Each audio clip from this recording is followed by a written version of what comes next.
मोहब्बत की दहलीज पर गाज़िया खान। अस्सलाम वालेकुम मेरे प्यारे रीडर्स, उम्मीद करती हूँ कि आप सब खैरियत से होंगे। आर्यान और ज़ियान वहाँ पहुँच चुके थे। आर्यान उस शख्स पर टूटा था, उसे गिरबान से पकड़ दिया था। वो ज़मीन पर पड़ा अपनी आखिरी सांस से गिन रहा था। तेरी हिम्मत कैसे हुई मेरी बहन को हाथ लगाने की? हाँ कमज़र्फ कमीने इंसान, मैं तुझे छोड़ूंगा नहीं, तेरे इतने टुकड़े करूँगा तेरी 7 नस्लें नहीं भूलेंगी। वो हलक के बल चिल्लाया था। आर्यान ने उसे पीट डाला था। भाई आपको भी करना है ना हिसाब पूरा? पहले आप करें, मैं बाद में करूँगा। ज़ियान की गुस्से से माथे की रगें ऊपर आई थी। उसने उस शख्स पर गोलियों की बारिश कर दी थी। पूरे कमरे में उसकी चीखें गूंज रही थी। वो मर चुका था लेकिन उनका गुस्सा अभी तक खत्म नहीं हुआ था। मैं इसके इतने टुकड़े करूँगा कि कोई गिन तक नहीं पाएगा। वो धाड़ा था। उसकी आंखें गुस्से से लाल हो गई थीं और आर्यान ने ज़ियान की आंखों के सामने वो किया था जो उसने बोला था और उसे कुत्तों के आगे काट फेंका था जो अनाया पर भौंक रहे थे। देख, मैं वो कर देता हूँ जो कहता हूँ। मेरी बहन पर कुत्ते छोड़ेगा, मैंने तुझे उन्हीं कुत्तों का निवाला बना दिया। ज़ियान अपने भाई की वहशत देखकर हैरान था। उसने आज तक आर्यान का ये रूप नहीं देखा था। ज़ियान हैरानगी से उसे देख रहा था जब आर्यान ने उसे कहा, भाई चलें, हमें अनाया के पास जाना है। हाँ चलो। राज़ान उसे लेकर हॉस्पिटल पहुंचा था। डॉक्टर ने उसका चेकअप किया था। उसे अभी तक होश नहीं आया था। वो कमरे में बेहोश पड़ी थी। राज़ान कमरे के बाहर परेशान सी हालत में खड़ा था। उसका दिल बहुत बेचैन था। पता नहीं क्यों उसे सुकून नहीं मिल रहा था। उसके दिल में दर्द की एक ठेस सी उठी थी। अनाया को उस हालत में देख आज अगर वो उसे ना देखता तो, अगर वो वक्त पर ना पहुंच पाता तो। उसका सर दर्द की वजह से फट रहा था। वो दीवार के साथ टेक लगाए खड़ा था। बाल बिखरे हुए थे, चेहरे पर परेशानी थी। आर्यान और ज़ियान भी हॉस्पिटल पहुंच चुके थे। वो गाड़ी को स्पीड से चला कर लाया था। ज़ियान फौरन राज़ान के पास पहुंचा था। उसे अपने गले के साथ लगाया था। राज़ान बोला था, भाई शुक्रिया राज़ान, आई एम रियली ग्रेटफुल। ज़ियान ने उसे अपने गले से लगाते कहा था। राज़ान की आंख से टूट कर एक आंसू गिरा था। भाई क्या कह रहे हैं? ये शुक्रिया क्यों बोल रहे हैं? मेरी इज्जत मेरी बहन की बात थी, मैं कैसे न बचाता भाई? वो मेरी बहनों जैसी है। I am proud of you राज़ान। थैंक यू साले, आज तू ना होता तो। आर्यान उसके आगे कुछ बोल ही नहीं पाया था। मैं कैसे ना होता? और मैं ना होता अगर तो तेरी बीवी भी ना होती, राज़ान ने मुस्कुराते हुए कहा था। क्यों, वो क्यों ना होती? राज़ान ने आईब्रो झुकाते हुए कहा था। तुम दोनों नहीं सुधर सकते, ज़ियान ने दोनों को लड़ते देख कहा था। भाई अंदर चले, अनाया कमरे में है, उसे होश आते ही होगा, हमें उसके पास होना चाहिए। ज़ियान ने घर में सबको इतला दे दी थी। शहरोज़ खान की फैमिली भी अहमद मलिक की हवेली पहुंची थी। उन्होंने भी तसल्ली दी थी सबको। सबके चेहरे पर इत्मीनान हुआ था। अगर आज राज़ान ना होता तो पता नहीं क्या होता, अहमद मलिक बोले थे। हाँ ठीक कह रहे हैं आप, अमना बेगम रोते हुए बोली थी। क्या कह रही हैं भाभी?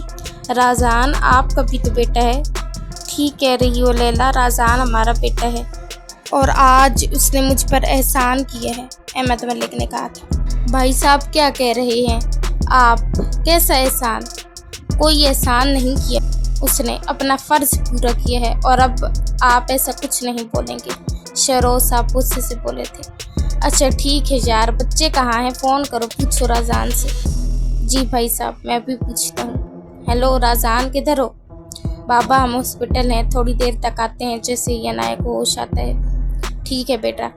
भाई साहब बच्चे थोड़ी देर में आते ही होंगे। ज़ियान अनाया के बेड साइड पर बैठा हुआ था और दूसरी साइड आर्यान खड़ा था और राज़ान ज़ियान के पीछे दीवार से टेक लगाए खड़ा था। वो अनाया का होश में आने का इंतज़ार कर रहे थे। अनाया ने आहिस्ते से अपनी आंखें खोली थी। अनाया गुड़िया मेरी जान, ज़ियान ने उसके माथे पर बोसा दिया था। आर्यान ने भी उसे प्यार दिया था। गुड़िया आप ठीक हो? आर्यान ने परेशानी से पूछा था। भाई मैंने कितना बुलाया, आप लोग नहीं आए, मुझे डर लग रहा था। वो कुत्ते भौंक रहे थे और वो रोते हुए अल्फाज तोड़ तोड़ कर बोल रही थी। वो बेड पर लेटी थी और उसने राज़ान की चादर लपेटी थी। उस शख्स ने अनाया के पास जिसे कमीज चाक कर दी थी। आई एम सॉरी गुड़िया, हम पहुंच नहीं पाए, माफ़ कर देना अपने भाई को, जियान ने शर्मिंदा होते हुए उससे कहा था। राजान भी आगे बढ़ा था। कैसी हो गुड़िया, कैसी तबीयत है अब? अनाया ने राजान को देख उठने की कोशिश की थी। लेटी रहो गुड़िया, उठ क्यों रही हो आप? थैंक यू राजान भाई, उसने रोते हुए नजरें झुकाए कहा था। ऐसे क्यों कह रही हो अब? मुझे शर्मिंदा करोगी शुक्रिया बोलकर, इसका मतलब मुझे भाई नहीं समझती। ऐसी बात नहीं है, मैं तो बस ऐसे ही। अच्छा बाबा की कॉल आई थी, वो पूछ रहे थे तो अगर गुड़िया आप बेहतर फील कर रही हो तो चले कर। उसने रोते हुए सर हाँ में लाया था। वो लोग हॉस्पिटल से निकले थे। सड़क पर गाड़ियों की एक ना ख़त्म होने वाली लाइन थी। उन्होंने सिक्योरिटी बढ़ा दी थी। अब हवेली में भी उनकी सिक्योरिटी टाइट थी। आर्यन ने अपने मजीद गार्ड्स बढ़ाए थे। अनाया पूरे रास्ते जियान के सीने पर सर रखे रोते हुए आई थी। उनकी गाड़ियां हवेली पहुंच चुकी थी। हमना बेगम अपनी बेटी के गले से लगकर रोए जा रही थी। उमायमा के आंसू भी थमने का नाम नहीं ले रहे थे। आलिया बेगम उसे कमरे में लेकर गई थी। शुक्रिया राजान तुम्हारा, बहुत बहुत मेरे बेटे, हमना बेगम ने राजान के सर पर प्यार देते हुए कहा था। मोमानी जान बस भी करें, सारे शुक्रिया कर रहे हैं, मैं जा रहा हूँ अपने घर। वो पीछे की तरफ मुड़ा था। ओए किधर जा रहा है मेरा बेटा, मजाक कर रहे थे आगे ले लगकर। अहमद मलिक मुस्कुराते हुए बोले थे। नहीं मैंने नहीं आना, मैं जा रहा हूँ। ओ अच्छा मेरे बाप, आ जा, पता है मुझे तू जिद का पक्का है, चल अब नाराज ना हो। अच्छा आप इतना कह रहे हैं तो आ जाता हूँ फिर। चलो बच्चों अब कोई नहीं रोएगा, कल वलीमा है, सबको फ़ोन कर चुके हैं, अब कैंसिल नहीं करवा सकते, चलो। शहरोज खान सबसे कह रहे थे। अच्छा पानी पिला दे कोई।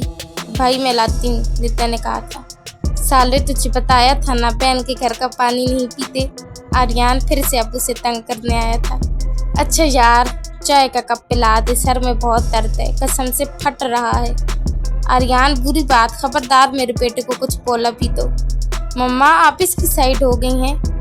जी मेरे बेटे के लिए चाय बनवाओ और पानी भी पिलाओ। हाँ मुझे भी दीजिएगा भाभी। आर्यन भी सोफे पर टांग रखे बोला था। सबके लिए बनवाती हूँ। आर्यन फ्रेश होकर लॉन में आया था और उसी नंबर पर कॉल की थी। पहली बेल पर फ़ोन उठा लिया गया था। कौन हो तुम और मुझसे क्या दुश्मनी है तेरी? हाँ आर्यन गुस्से की शिद्दत से बोला था। बच्चे आराम से, इतनी भी क्या जल्दी है? तू ऐसे नहीं मानेगा शायद, जानता नहीं है मुझे तू। जानता तो तू भी नहीं है मुझे आर्यन मलिक, मैं वही हूँ जिसके बेटे की तूने इतनी बदतर हालत की है। ओह तो तू बाप है उस कमीने का, लगता है तूने भी अब सॉफ्टवेयर अपडेट करवाना है मुझसे। तेरी हिम्मत कैसे हुई हाँ मेरी बहन को उठवाने की, जान दे दूंगा तेरी मैं। वो धाड़ा था। बच्चे अभी तो खेल शुरू किया है मैंने और अभी मैं बहुत कुछ करूँगा। तूने मेरी इकलौती औलाद के साथ ये सब किया है, मैं तेरे साथ वो करूँगा कि तू याद रखेगा। ये खेल तूने शुरू किया है और ख़त्म मैं करूँगा इसे, और अब अगर कुछ किया ना तो तू देखना। बच्चों को धमकियाँ ज़ेब नहीं देती, शायद तुझे पता नहीं तेरे पालतू का मैंने क्या हाल किया है। चलो मैं ही बता देता हूँ। तेरे ही कुत्तों का वो कुत्ता निवाला बन गया, इतने टुकड़े किए मैंने उसके। अपनी हद में रहो लड़के, तूने अभी मेरी हद देखी ही कहाँ है बुढ़े, जब दिखाऊंगा तो सब देखेंगे मेरी हद। और ये वार्निंग आखिरी बार दी है वरना अगली बारी तेरी है, याद रखना। आर्यन ने कहते ही फ़ोन ठक से बंद किया था। वो शदीद गुस्से में था। उमायमा जो कब से बैठी अनाया के साथ रो रही थी, वो अब आर्यन के पीछे आई थी। वो भी आर्यन के पीछे ही खड़ी थी कि आर्यन ने कुर्सी को ठोकर मारकर गिराया था और अपना फ़ोन उठाकर ज़मीन पर फेंका था। उसकी आंखें गुस्से की शिद्दत से सुर्ख हो गई थी। उमायमा लर्जी थी, वो कांप कर रह गई थी आर्यन के गुस्से को देख। आर्यन अभी पीछे ही मुड़ा था कि उसने उमायमा को देखा जो कांप रही थी। बच्चा आप, उसने खुद को नॉर्मल करने की कोशिश की थी। उमायमा ने पीछे की तरफ कदम बढ़ाए थे। बच्चा ऐसे क्यों डर रही हो? आप पर थोड़ी करूँगा गुस्सा, आप पर तो गुस्सा करने का सोच भी नहीं सकता। उसने कदम बढ़ाते उसे अपने हिसार में लिया था और नॉर्मल किया था खुद को। आन आपकी आंखें, अरे जान कुछ चला गया था इसलिए मुझे गुस्सा आ गया और लाल हो गई। इतनी छोटी सी बात पर गुस्सा करते हैं आप। अच्छा ना, सॉरी आइंदा नहीं करूँगा, चले हम चलते हैं अंदर। आपका फ़ोन। उसने फ़ोन की तरफ इशारा किया तो जो ज़मीन पर पड़ा था। वो तो टूट गया, अब नया लेंगे। मैं नाराज़ हूँ फिर भी आपसे। यार अब क्या किया है मैंने? आपने कहा था मुझे लाइट वाले शूज़ और बहुत सी चीज़ें लेकर देंगे। चलो अभी चलते हैं। नहीं, अब शाम हो चुकी है और मैंने अब राज़ी नहीं होना आपसे। मुझसे बात मत कीजिएगा और आज आप सोफ़े पर सोएंगे। ऐसे कैसे मैं सोफ़े पर सोऊंगा? शर्म नहीं आएगी तुम्हें अपने मजाजी खुदा को सोफ़े पर सुलाते हुए? नहीं, मुझे नहीं आएगी यार। चलो शॉपिंग पर अभी, क्योंकि मैं तो सोफ़े पर नहीं सो सकता और तुमसे दूर तो बिल्कुल नहीं। जी नहीं, आज आप सोफ़े पर ही सोएंगे। ये आपकी सज़ा है। नहीं बच्चा, देखो जुल्म कर रही हो शोर पर। क्या हुआ भाई? फारिस ऑफिस से कुछ ही देर पहले आया था। अभी वो अनाया के कमरे से निकला ही था कि आर्यन पर नजर पड़ी उसकी।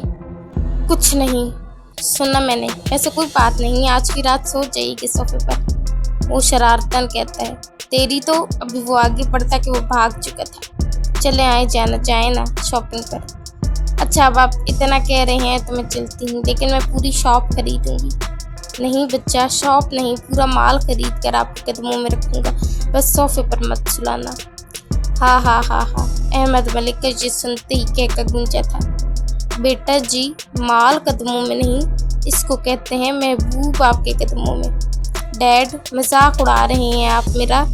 नहीं बेटा, मैं फिक्रा दुरुस्त कर रहा हूँ कि मॉल नहीं, महबूब कदमों में होता है, जैसे तू है। हम जा रहे हैं शॉपिंग पर। हाँ जी, सारा मॉल खरीद कर देना उमैमा बेटी को, वरना आज रात सोफे पर ही गुजारना। डैड, और सिक्योरिटी पूरी रखना अपनी। Okay dad. राजान भी अनाया के कमरे में गया था जब वो हमना बेगम के कंधे पर सर रखे रो रही थी। उसने कपड़े चेंज कर लिए थे और राजान की चादर अपनी गोद में रखी हुई थी। गुड़िया बस करो, अब क्यों खुद को और हमें तकलीफ दे रही हो? वो अनाया के पास बैठते हुए बोला था। देखो ना राजान, चुप ही नहीं हो रही, अब तुम ही बोलो ना, मुझे परेशान कर रही है। गुड़िया इधर देखो मेरी तरफ, कुछ नहीं हुआ है, अब हम सब पास हैं आपके। राजान उसका चेहरा अपने हाथों में थामते हुए बोला था। राजान भाई, वो राजान के सीने से लगे रो रही थी। बस करो, अब रोई ना तो मैं चला जाऊंगा फिर। अच्छा ना, नाराज क्यों हो रहे हैं? चलो आओ बाहर चलें। मेरी चादर दोगी या अपने पास ही रखोगी, भूखी लड़की? वो उसे खड़ा करते हुए बोला था। मैं भूखी नहीं हूँ और ये अब मेरी हो गई है, आपने ही मुझे दी थी, आप नहीं ले लेना। वो चादर को अपने इर्द गिर्द लपेटते हुए बोली थी। अच्छा चलो आओ, उसका हाथ थामते हुए बाहर लाया था। वो भी बाहर ही आया था तो सब ड्राइंग रूम में बैठे थे। वो लॉन में जा रहा था। राजान, कितना नुकसान हुआ है? अहमद मलिक ने आवाज़ दी थी उसे। कैसा नुकसान मामू जान? वही जिस मीटिंग पर जा रहे थे। मामू जान, मेरा कोई नुकसान नहीं हुआ और प्लीज़ मैं कोई बात नहीं करना चाहता, मैं बाहर जा रहा हूँ। देखा शहरोज़, तुम्हारा बेटा भाई साहब ठीक ही तो कह रहा है। शहरोज़, करोड़ों का नुकसान हुआ है उसका। तो क्या हो गया है भाई साहब? जिसका हुआ है उसने जब कह दिया है कुछ नहीं हुआ तो कुछ नहीं हुआ, बात ख़त्म। आइसक्रीम खाने चलोगी? नहीं, मुझे नहीं जाना। अच्छा चलो बैठो। राजान ने उस कुर्सी पर बिठाया था। अच्छा ये बताओ, तुम्हें कलर कौन सा अच्छा लगता है? ब्लैक। Black, nice choice. और आपको? मुझे भी ब्लैक। आर्यन और उमैमा की गाड़ी भी आई थी। सामान अंदर रखवाओ। वो दोनों राजान और अनाया के पास आए थे। ये क्या है? राजान खुलकर हंसा था उमैमा के जूतों को देख। भाई देखे कितने प्यारे लग रहे हैं। भाभी ये क्या है? अनाया भी हंसी थी। हंस क्यों रहे हो? आर्यन ने उन्हें देखते हुए कहा था और अनाया की मुस्कुराहट पर माशाल्लाह कहा था। आर्यन देख, तू अपने बच्चों के लिए लाइटों वाले जूते लेता फिर भी बात थी, लेकिन उमैमा को देख चुप कर जा। अब हंसा मेरी बीवी बुरा मान जाएगी यार। तूने कसमें रिकॉर्ड तोड़ दिया है सबका। चलो चलो अंदर चलकर सबको दिखाते हैं। ये क्या है आर्यन, तूने ये लेकर दिया है उमैमा को? अहमद मलिक उमैमा के लाइटों वाले जूते देख हैरान थे। डैड, अभी तो बहुत कुछ देखेंगे आप, उसने आहिस्ता से बोला था, जिस पर उमैमा ने उसे घूरा था। मेरा मतलब बच्चा कि दिखाएंगे ना अब चीज़ें डैड को, सबके कह के गूंजे थे। आन देख लें, आपकी बीवी के सब मजाक उड़ा रहे हैं। वो अपने होंठों को पैर निकालती बोली थी, जिस पर आर्यान को उस पर टूट कर प्यार आया था। ज़ियान सीखें कुछ भाई से, निदा ने ज़ियान से कहा था। क्यों, तुम्हें भी लाइट वाले जूते चाहिए? वो हंसते हुए बोला था। मैंने ऐसा नहीं कहा, लेकिन मैंने ये कहा कि आपको मेरी हर बात मान लेनी चाहिए। बात मानने वाली हुई तो सारी मानूंगा बेगम। रज़ान बेटा, तूने शादी के बाद आर्यान से टिप्स लेनी है कि बीवी को कैसे खुश रखते हैं। शेरोज खान हंसते हुए बोले थे। नहीं बाबा, इसकी टिप्स अच्छी नहीं है। मैं नाराज़ हूँ, अब मेरा मजाक उड़ा रहे हैं। जा रही हूँ अपने रूम में। बच्चा, मैं भी आ रहा हूँ। आप लोगों को बाद में देखूंगा। मेरी बीवी को नाराज कर दिया। हाँ हाँ हाँ हाँ, सबके कह के फिर से गूंजे थे।